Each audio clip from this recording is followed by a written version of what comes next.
Afternoon everybody. कक्षा 11वीं भूगोल अध्याय 4 महाद्वीपों तथा महासागरों की उत्पत्ति एवं वितरण, origin and distribution of continents and oceans. इसके संबंध में विभिन्न भूगोल विद्वानों ने अपने अपने अभिमत व्यक्त किए, जिसमें प्रारंभिक मत लॉर्ड केल्विन तथा चैम्बरलिन का। इसके पश्चात इन्होंने संकुचन पर आधारित अपने सिद्धांत की व्याख्या की। तत्पश्चात लैफवर्थ एवं लव की परिकल्पना। इसके पश्चात चतुष्फलक परिकल्पना लोथियन ग्रीन के अनुसार हमने देखा। आज हम वेगनर का महाद्वीपीय विस्थापन सिद्धांत, इस पर चर्चा करेंगे, इस पर अध्यापन करेंगे। इन्होंने महाद्वीपों के प्रवाह, विस्थापन या स्थानांतरण में विश्वास व्यक्त किया है। इनके सिद्धांत की रूपरेखा को देखें तो वेगनर ने पूर्व जलवायु शास्त्र, भूशास्त्र, पूर्व वनस्पति एवं भूगर्भ शास्त्र का अध्ययन कर पाया कि महाद्वीपों के विपरीत भागों में अभूतपूर्व समानताएं मिलती हैं। इसके आधार पर उन्होंने साम्य स्थापना की कल्पना की और यह मान लिया कि कार्बोनिफेरस युग में समस्त स्थल भाग एक महाद्वीप के रूप में संलग्न थे, जिसे पैंजिया कहा गया। पैंजिया के चारों तरफ एक विशाल जलभाग था, जिसे इन्होंने पैंथालासा नाम दिया। पैंजिया का उत्तरी भाग लॉरेंसिया तथा दक्षिणी भाग गोंडवानालैंड को प्रदर्शित करता था। वेगनर ने माना कि पृथ्वी का निर्माण 3 परतों से मिलकर हुआ। ऊपरी परत शियाल, मध्यवर्ती परत सीमा तथा निचली परत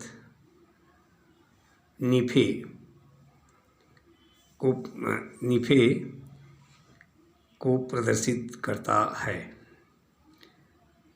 सियाल बिना किसी रुकावट के सीमा पर तैर रहा था। इन्होंने माना है कि सियाल सीमा पर बिना रुकावट के तैर रहा था। आगे चलकर पैंजिया का विभाजन हो गया तथा स्थल भाग एक दूसरे से अलग हो गए।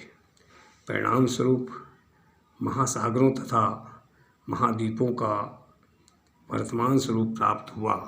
स्पष्ट होता है। प्रवाह संबंधी बल। वेगनर के अनुसार पैंजिया के टूटने के बाद दो दिशाओं में प्रवाह हुए। नंबर 1 भूमध्य रेखा की ओर और नंबर 2 पश्चिम की ओर। ये प्रवाह 2 प्रकार के बलों द्वारा संभव हुआ। नंबर 1 भूमध्य रेखा की ओर का प्रवाह गुरुत्व बल तथा प्लवनशीलता के बल के कारण हुआ। दूसरा, महाद्वीपों का पश्चिम दिशा की ओर प्रवाह सूर्य तथा चंद्रमा की ज्वारीय बल के कारण हुआ। महाद्वीपों का वास्तविक प्रवाह कार्बोनिफेरस युग में पैंजिया का विखंडन हो गया था। गुरुत्व तथा प्लवनशीलता बल के कारण पैंजिया 2 भागों में विभाजित हो गया। उत्तरी भाग लॉरेंसिया तथा दक्षिणी भाग गोंडवानालैंड कहलाया। बीच का भाग तैथिस सागर के रूप में परिवर्तित हो गया। जुरासिक युग में गोंडवाना का विभाजन हो गया तथा ज्वारीय बल के कारण प्रायद्वीपीय भाग मेडागास्कर, ऑस्ट्रेलिया तथा अंटार्कटिका गोंडवाना से अलग होकर प्रवाहित हो गए। इस समय उत्तरी तथा दक्षिणी अमेरिका ज्वारीय बल के कारण पश्चिम की ओर प्रवाहित हो गए। प्रायद्वीपीय भारत के उत्तर की ओर प्रवाहित होने के कारण हिंद महासागर का निर्माण हुआ। उत्तरी तथा दक्षिणी अमेरिका की पश्चिमी दिशा में प्रवाहित होने के कारण अंध महासागर का निर्माण हुआ। महाद्वीपों के उत्तरी ध्रुव से हटने के कारण आर्कटिक महासागर और दक्षिणी ध्रुव का सागर का निर्माण हुआ। दक्षिणी ध्रुव सागर का अंटार्कटिक महासागर जिसे कहते हैं, इसका निर्माण हुआ। पैंथालासा पर कई दिशाओं से महाद्वीपों के अतिक्रमण के कारण उसका आकार संकुचित या सीमित हो गया। वर्तमान में इनके संकुचित होने के फलस्वरूप प्रशांत महासागर बना। इस तरह जल तथा थल का वर्तमान स्वरूप प्लियोसीन युग तक पूर्ण हो गया। वेगनर जी के सिद्धांत के पक्ष में कुछ प्रमाण, जिसके अनुसार भूगर्भिक बनावट, जलवायु तथा वनस्पतियों के आधार पर वेगनर ने यह प्रमाणित करने का प्रयास किया कि प्रारंभ में सभी स्थल भाग पैंजिया के रूप में थे। वेगनर का मानना है कि वर्तमान महाद्वीपों को जोड़कर पैंजिया का रूप दिया जा सकता है। वेगनर ने अपने सिद्धांत के पक्ष में निम्नलिखित प्रमाण प्रस्तुत किए। नंबर 1, वेगनर के अनुसार अंध महासागर के दोनों तटों पर भौगोलिक एकरूपता पाई जाती है। उत्तरी अमेरिका के पूर्वी तट को यूरोप के पश्चिमी तट से तथा दक्षिणी अमेरिका के पूर्वी तट को अफ्रीका के पश्चिमी तट से मिलाया जा सकता है, तो इसमें समानता देखने को मिलती है। नंबर 2, अटलांटिक महासागर के दोनों तटों पर भूगर्भिक प्रमाणों के आधार पर हार्मोनिया तथा कैलोडोनियन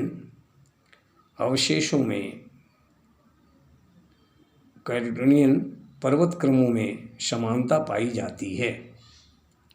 नंबर 3, अटलांटिक महासागर के दोनों तटों पर समान चट्टानी विशेषताएं एवं जीवावशेषों व वनस्पति अवशेषों में बहुत अधिक साम्यता पाई जाती है। नंबर 4, डू ट्वायर ने दक्षिणी अमेरिका के पूर्वी तथा अफ्रीका के पश्चिमी तटों का गहन अध्ययन करके बताया है कि दोनों तटों की भूवैज्ञानिक संरचना में पर्याप्त समानता है। नंबर 5, भूगणितीय प्रमाणों के आधार पर यह बताया गया है कि ग्रीनलैंड निरंतर पश्चिम की ओर खिसक रहा है, परंतु सन 1930 के बाद ग्रीनलैंड के प्रवाहित होने का कोई प्रमाण नहीं मिला है।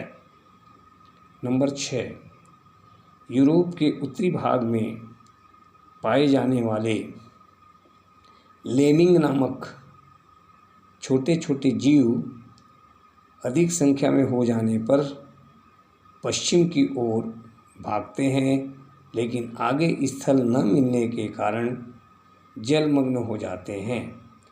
इससे यह प्रमाणित होता है कि अतीत काल में जब स्थलखंड एक में मिले थे तो ये जीव पश्चिम की ओर आया करते थे। नंबर 7, ग्लोसोप्लेरिस नामक वनस्पति का भारत, दक्षिणी अफ्रीका, फॉकलैंड, जिसकी स्थिति ऑस्ट्रेलिया और अंटार्कटिका में पाया जाना यह प्रमाणित करता है कि कभी ये स्थल भाग एक साथ जुड़े हुए थे। नंबर 8, कार्बोनिफेरस युग के हिमानीकरण के प्रभाव का ब्राज़ील, फॉकलैंड, दक्षिणी अफ्रीका प्रायद्वीप, भारत तथा ऑस्ट्रेलिया में पाया जाना तभी संभव हो सकता है जबकि सभी स्थल भाग कभी एक रहे हों तथा दक्षिणी ध्रुव डरबन के पास रहा हो। अब सिद्धांतों की आलोचना। प्रत्येक भूगोलवेत्ताओं ने जो सिद्धांत प्रतिपादित किए हैं उसमें बहुत सच्चाई पर आधारित अभिमत प्राप्त हुआ है, किंतु अन्य भूगोलवेत्ताओं ने उनमें कुछ कमियां महसूस की हैं, कुछ कमियां निकाले हैं। इस दृष्टि से वेगनर के सिद्धांत की भी आलोचना हुई है। यद्यपि वेगनर ने महाद्वीपीय विस्थापन के द्वारा अनेक समस्याओं का समाधान करने का प्रयास किया है, किंतु सभी शंकाओं का समाधान इसमें नहीं है। विद्वानों ने निम्न आपत्तियां प्रस्तुत की हैं। नंबर 1, वेगनर का यह तथ्य तो बिल्कुल निराधार है कि प्रारंभ में शियाल सीमा पर बिना किसी रुकावट के तैर रहा था, लेकिन बाद में सीमा द्वारा सियाल पर रुकावट पैदा हुई, यह अस्पष्ट है। नंबर 2, वेगनर के अनुसार एक प्रवाह विषुवत रेखा की ओर हुआ। यदि यह सही है तो महाद्वीपों को विषुवत रेखा के समीप एकत्रित हो जाना चाहिए था, परंतु ऐसा नहीं है। नंबर 3 सिद्धांत। कुछ आलोचकों का मत है कि पैंजिया का विघटन पूरा जीवकल्प में ही क्यों हुआ, इसके पूर्व या बाद में क्यों नहीं हुआ। नंबर 4, वेगनर द्वारा बताई गई भूवैज्ञानिक रचना में समानता की आलोचना भी की गई है। यूरोप की कैलिडोनियन प्रणाली तथा उत्तरी अमेरिका में भी स्थित है। इस विषय पर अनेक विवाद हुए हैं। नंबर 5, कार्बोनिफेरस कल्प के हिम प्रवाह के साथ साथ वेगनर ने उस काल के वनस्पति चिन्ह भी भारत, दक्षिणी अफ्रीका, दक्षिणी अमेरिका, फॉकलैंड, अंटार्कटिका और ऑस्ट्रेलिया में फैले बताए हैं। वैज्ञानिकों को इस संबंध में आपत्ति रही है। नंबर 6, टेलर के अनुसार महाद्वीपों के विस्थापन का केंद्र दोनों ध्रुव हैं, जबकि वेगनर ने बताया कि महाद्वीपों का विस्थापन केवल विषुवत रेखा एवं पश्चिम दिशा की ओर ही हुआ। इस सिद्धांत के बाद भी प्रामाणिक सिद्धांत का प्रतिपादन नहीं किया गया है। इस क्षेत्र में अधिक शोध, अध्ययन तथा पर्यवेक्षण की आवश्यकता है, जिससे कि सही प्रामाणिक तथ्य प्रस्तुत किए जा सकें। इसके पश्चात प्लेट टेक्टोनिक सिद्धांत या प्लेट विवर्तनिकी सिद्धांत थ्योरी ऑफ प्लेट टेक्टोनिक्स भूपृष्ठ की परिवर्तनशीलता को समझाने के लिए प्लेट विवर्तनिकी का सिद्धांत 20वीं शताब्दी में 60 के दशक में प्रस्तुत किया गया। इस सिद्धांत का सभी विज्ञानों पर क्रांतिकारी प्रभाव पड़ा। इससे पर्वत निर्माण, भूकंपों एवं ज्वालामुखियों की सही व्याख्या मिल जाती है। वर्तमान में भौतिक भूगोल, भू आकृति विज्ञान, भूविज्ञान आदि विषयों में प्लेट विवर्तनिकी सिद्धांत काफ़ी महत्वपूर्ण माना जाता है। प्लेट विवर्तनिकी अंग्रेजी के प्लेट व टेक्टोनिक्स निम्स शब्दों का हिंदी रूपांतरण है। टेक्टोनिक्स शब्द ग्रीक भाषा के टेक्नोन से बना है, जिसका अर्थ संगठनकर्ता होता है। दो स्थलमंडल की चट्टानों का संगठन करने के साथ साथ तोड़ता और मोड़ता भी है। पृथ्वी का ऊपरी ठोस स्थल भाग दृढ़ भू प्लेटों का एक संगठन है।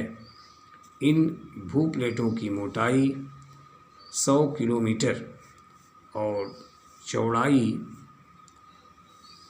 कई हजार किलोमीटर तक पाई जाती है। चूँकि इन भू प्लेटों की मोटाई कम है, इसलिए इसे प्लेट नाम दिया गया है। सन 1967 में मैकेंजी तथा पार्कर ने अपनी परिकल्पना में प्लेट संचलन का वर्णन किया।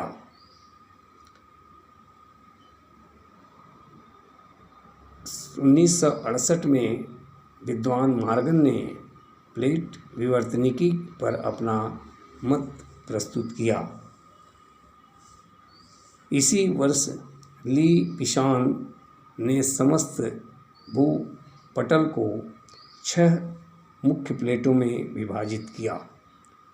नंबर 1 प्रशांत, नंबर 2 यूरेशियाई, जिसमें यूरोप और एशिया संयुक्त थे, नंबर 3 अमेरिका, जिसमें उत्तरी अमेरिका और दक्षिणी अमेरिका, नंबर 4 भारतीय नाम भूखंड, नंबर 5 अफ्रीकी और नंबर 6 अंटार्कटिका। ये सभी प्लेटें सदैव गतिशील रहती हैं और लगभग सभी भूगर्भिक क्रियाएं इन भूप्लेटों के किनारे पर ही होती हैं। इन भूप्लेटों की प्रक्रिया के कारण स्थलाकृतियों के निर्माण, परिवर्तन, विस्थापन आदि सभी क्रियाएं भी प्लेट टेक्टोनिक्स कहा जाता है। महाद्वीप और महासागरों का वितरण। महाद्वीप और महासागरों का जन्म भी एक वैज्ञानिक क्रिया रही है। धरातल, जिसे हम क्रस्ट कहते हैं, के उच्च भाग, जिन पर समुद्र जल का अतिक्रमण नहीं हो पाया, स्थल भाग या महाद्वीप कहलाए, और निम्न भाग जो जल से आच्छादित हो गए, समुद्र या महासागर कहलाए। संपूर्ण स्थल भाग को स्थलमंडल और जलीय भाग को जलमंडल कहा गया। स्थलमंडल में 7 महाद्वीप हैं। नंबर 1 एशिया महाद्वीप, नंबर 2 अफ्रीका महाद्वीप, नंबर 3 उत्तरी अमेरिका महाद्वीप, नंबर 4 दक्षिणी अमेरिका महाद्वीप, नंबर 5वां यूरोप महाद्वीप, नंबर 6वां ऑस्ट्रेलिया महाद्वीप और नंबर 7वां अंटार्कटिका महाद्वीप, जो पूर्णतः हिमाच्छादित है।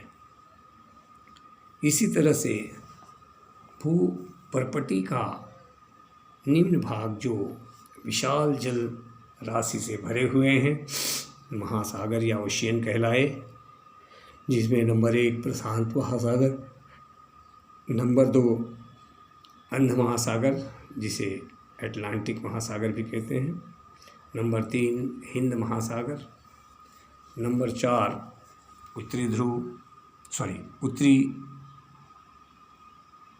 ध्रुव महासागर, नंबर 5 दक्षिणी ध्रुव महासागर और नंबर 6 में भूमध्य सागर, जो पृथ्वी के बीचों बीच स्थित है, उसे नामकरण दिया गया। उपर्युक्त महाद्वीपों और महासागरों की रचना निम्न कारणों से हुई। नंबर 1 भूपटल पर निरंतर वर्षा भूपटल पर। नंबर 2 भूपटल का उन्मज्जन अथवा निमज्जन होना। तो नंबर 1 भूपटल पर निरंतर वर्षा। आद्य महाकल्प में वायुमंडल से भूपटल पर लाखों वर्ष निरंतर भीषण वर्षा होती रही। इससे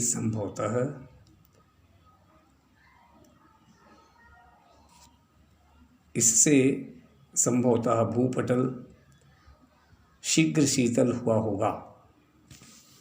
इस वर्षा जल का संचय निम्न भूपटल पर होता गया। लाखों वर्षों की निरंतर वर्षा से भूपटल पर एक विशाल जल राशि एकत्रित हुई, जिससे विशाल महासागर बने। वेगनर महोदय ने इसे पैंथालासा नाम दिया। नंबर 2 भूपटल का उन्मज्जन और निमज्जन। पृथ्वी का ऊपरी भाग धीरे धीरे ठंडा होता रहा। निरंतर वर्षों से यह निरंतर वर्षा से यह और ठंडा होने लगा, जिससे भूपर्पटी में संकुचन की क्रिया हुई। इससे कुछ भाग ऊपर उठे और कुछ भाग नीचे धंसे। साथ ही भूपर्पटी पर भू संतुलन की क्रिया भी होती रही।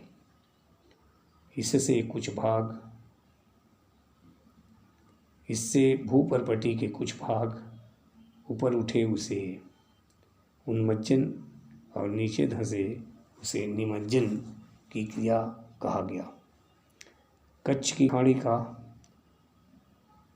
रन ऊपर उठ गया और मुंबई के दक्षिण का सागर तटीय भाग जल में डूब गया। ये क्रियाएं निरंतर होती रहती हैं। इससे महाद्वीपों और महासागरों के रूपों में परिवर्तन होते रहते हैं। भूगर्भिक शक्तियाँ और बाह्य शक्तियाँ ये भूपटल पर सदैव क्रियाशील रहती हैं। भूगर्भिक शक्तियों और बाह्य शक्तियों की क्रियाओं के कारण ही भूपटल पर टेथिस सागर में विश्व का सर्वोच्च पर्वत शिखर हिमालय का जन्म हुआ। तदनंतर भारत के उत्तरी विशाल मैदान का निर्माण हुआ।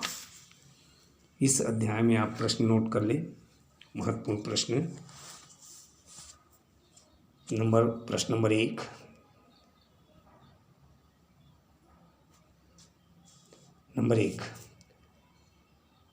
महाद्वीपीय विस्थापन सिद्धांत के पक्ष में दिए गए प्रमाणों का वर्णन कीजिए। प्रश्न नंबर 2, वेगनर के